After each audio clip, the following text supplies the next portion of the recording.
You know, Deborah, I was so proud last year when I was standing at the public meeting, the Arts Taunton meeting, and I was talking about 2019's Tyca, and I was thrilled at how it had gone. But honestly, I'm so much more proud this year of last year's Tyca Festival. I mean, there were so many challenges that you had to overcome, not least the technical challenges, I know. And there were quite a few doubting Thomases, dare I say, who felt that we couldn't manage a virtual festival or that it wasn't a good idea. But, you know, it happened, and we're going to talk about how successful it was and how prophetic was your theme that you chose. Yeah. Yeah, it was like no other year we'd experienced, wasn't it? The festival theme, A Vision for the Future, was well placed because it gave young people an opportunity to express how they felt about the world at that time. And the topic was resonant on so many levels, and it enabled the young people to explore their creativity, where they were at the present time, and relate that to either a hopeful future or allow themselves to express their pessimism in their vision for the future and sort of face it head on, really. Yeah. Well, what was your greatest challenge? Well, the situation was so uncertain, as you said, so I had to rebudget the whole festival so that we could accommodate both an online festival if we needed to, but at the same time having a live festival on the back burner in case live performances could be allowed. Also, we had no experience in delivering an online event, so we had to overcome a steep learning curve to make it happen. Back in March, plans were underway and a skeleton festival plan was in place to be developed. Then when COVID-19 came into play, we all had to realign ourselves, but I feel pretty proud of all of us because in the face of adversity and in unknown territory, we rose to the occasion and engaged with young people all through lockdown and managed to deliver a full online festival. So how did you go about building the programme for the festival? Well, we'd already built up partners from the first festival, so I worked closely with them and new partners to explore what and how we could approach delivery online. But my quick response was that we had to engage young people right now through the arts at a difficult time. And so we launched a series of Tyca challenges as a precursor to the festival itself, encouraging young people to reflect on how they felt in lockdown and to provide a creative outlet, an activity for them to engage with. Because a lot of them were at home bored, in shock about what was happening. So we were able to offer some sort of lifeline to engage in creativity. Yeah. So what impact did the workshops that you created and the festival activities have on young people? And did you get any direct feedback from them? Yes. Because the Tyca challenges covered all kinds of themes ranging from masks, living in a restricted space, to the future of the climate and visions of a fairer society. And we invited responses through dance, music, written or spoken word, drawing or painting, or in fact, any way they wanted to choose to engage. And the feedback was overwhelmingly positive. For example, during the Tyca challenges, one person fed back that Tyca led us to explore things beyond the box, to think fresh ideas that no one has ever done before. And another responded to the mask theme, not only to submit a winning design to the Tyca challenge, but he actually started his own mini business, creating and selling his masks online. So it was a real sort of success. Oh. And it gave them something to look forward to and rise to a challenge and built their confidence. Okay. So I think also there's another example, isn't there, where we had JJ Hathaway, who is a young composer, and he's actually been asked to compose some music for a filmmaker along the way. And then we had Highwayman Films, I think it was, a young filmmaker, and he's actually had some commercial work as a result of all this, hasn't he? Yes, I mean, as well as giving opportunities to young people, and especially at the time that because we also filmed the festival to go online in advance. So a lot of people, they'd never imagined that they could actually perform to a group of people live. So they were really excited about that. And we had a lot of good feedback about, for example, DJs. we work with Mammoth Sound, and they usually are in a club setting. And it was the first time they'd actually been out of their houses to actually play a DJ set. And other people, we work with fusion performers, and we had feedback from one of those saying having all the makeup, lighting, stage smoke and audience in the theatre was almost like stepping into the past. They felt emotional and thrilled to be one of the first to perform again after such challenging times. So as well as engaging with young people, we were able to give young professionals, as you mentioned, Josh Hathaway and others who were showcased as part of the festival, in these times where we know the arts is decimated, especially freelancers, professional freelancers, we're also able to give them an opportunity to share their work, teach, and gain employment through what they do best. Fantastic. What about the impact on mental health? I know that came up quite a lot, didn't it? Well, I mean, we all know in this lockdown, it's had an impact on everybody's mental health, but in particular, young people. And I was doing a bit of research, and Young Minds, the National Mental Health Support Organisation for Young People, reported that 83% of young people said that coronavirus pandemic had made their mental health worse. So by engaging in the arts as both a creative and therapeutic tool was beneficial to young people, and they can challenge their thoughts and feelings and sort of work through some of the issues that were facing them. And on to the festival itself, how many events were there?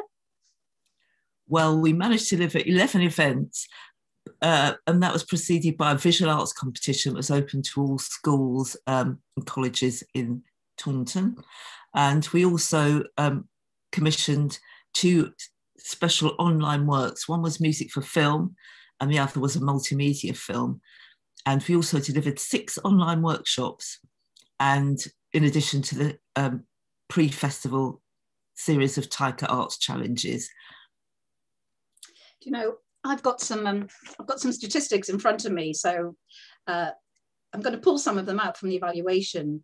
The engagement last year, there were 477 direct participants plus 126 in the visual arts, 46 in the challenge, and 1,352 online views of the workshops. So it actually brought total participant engagement to 1,875 compared with last year, which reached 582. So that was a tremendous uplift, wasn't there? And I know you even managed to get a socially distanced invited audience. So it was just a little window of opportunity, wasn't there, when 354 people were able to family members primarily, weren't they, able to watch some young people performing. And so the total audience engagement came up to 2,236 compared to 643 the year before. I mean, it is astonishing, isn't it, that the virtual world has enabled us to reach so much further than just face-to-face engagement, because in total it came to, I won't go through all the statistics obviously, but it came to 7,715. And then the exposure of being able to go forward and deliver this festival meant that publications like the County Gazette covered us, gave us a lot of coverage, and BBC Somerset, Radio Somerset, they covered a live performance, didn't they, of spoken word, and they can't give us the exact figures, but they said that it was up to 12,000 people will have listened to that. So what a tremendous amount of engagement. I just think it's absolutely fantastic. Yeah, that's one thing about being virtual. You can reach a far wider audience, and it wasn't just local audience, it was much further afield. I think we even had some engagement from Australia, I think, as well as so local, national and international audiences that you could reach. So there is some benefit in having a virtual as well as a live element to a festival, I think. So what about 2021 then, and what's going to be the theme? Okay, I'll reveal the secret. As we look forward to Tyca 2021, and we've got a draft schedule already in place, and we're celebrating the theme of empowerment with young people. And because I consulted with some young people I'm in touch with, and they felt they needed something positive to strive for, and as hopefully we begin to come out of the pandemic and pick up the pieces from the impact it's had, crucially with young people. So the theme, we want young people to be empowered to go forward with their lives, look after themselves, self-care, look after the planet, just look forward positively and feel that they can regain the power that they've lost through this pandemic. Okay. And what about partners this year? Well as the partners that we have built over since the beginning of the festival in 2019, we're also bringing on board new partners, and there's a lot of new collaborations that are taking place. I mean, we've got over 15 partners now on board. I could begin to name them all, but it would take rather a long time. But watch this space, and there's some really new and exciting collaborations with new partners in the pipeline. Oh, great. So let's hope that our 2021 diaries get more use than 2020s. So what's a diary date for people? Okay, because the festival is expanding, we've got a lot more. Each year it gets bigger and bigger. We're putting it over 2 weekends, which top and tail the half term. So the dates are the 22nd and 23rd at Tacky Morris Arts Centre, and the 29th and 30th October at the Brewhouse Theatre. That's for the live shows, which we're hoping. But we will also have an online element because we want to reach as far afield as possible. That's been a real learning curve for us, hasn't it? Yeah. The value of having that online element as well as face-to-face. Oh, fantastic. So how do we keep track of developments this year? Well, you'll be getting updates in our next newsletter, and it'd be good to keep an eye out on social media on our Facebook, Twitter and website and Instagram, because we're starting a brand new campaign. And I'd like anybody that wants to be involved in the festival in terms of volunteering to contact me at my email address, which is on one of the slides. And also, I forgot to mention another new and exciting development. We're setting up a Tyca crew of young people who will receive some training in arts management that will support the festival in marketing, project management, volunteering, so that they can support the delivery of Tyca 21 and gain valuable skills for their future careers at the same time. And we've got 15 places, and we've already filled some of the places, but I'd like to do a call out to any of you that have young people that might want to apply to be part of this initiative going forward, because it'd be a great addition to their CV and build their employability skills as well. So again, contact me via email. I can send you all the details. That's fantastic. So as well as young people who can join the Tyca crew, how can other people get involved this year and moving forward in the 5-year plan for Tyca? Well, they can contact me or contact Arts Taunton, and we also if there's anybody that's got a burning desire to contribute to the festival with young people, that runs a youth group or any activities that might want to be part of the festival, or also to participate in any of the workshops or within the schools, they can get in contact with me as well. Okay, so we'll be asking people to spread the word, as you say. I guess the other thing, of course, is funding. That's always really important, if anyone can actually help us with that. And I actually think we need to thank a few people at this point.